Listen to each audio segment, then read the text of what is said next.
আমরা মুসলমান, আমাদের আল্লাহ আছে, আমাদের আখিরাত ভুলে গেলে চলবে না। আমরা মৃত্যুকে আড়াল করলে হবে না।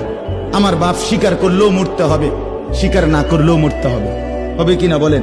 চোখ বন্ধ রাখলেও মরতে হবে, চোখ খোলা রাখলেও মরতে হবে। সুখের সাগরে যে ভাসে তারও মৃত্যু হবে, দুঃখের সাগরে যে ভাসে তারও মৃত্যু হবে। সোজা কথা, সংক্ষিপ্ত কথা, চূড়ান্ত কথা, শেষ কথা।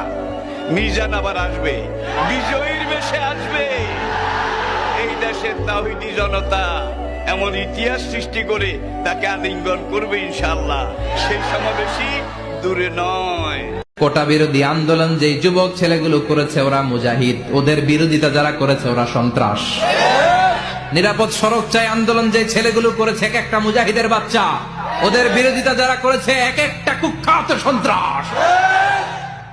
এজন্য হকের পক্ষে যারা থাকবে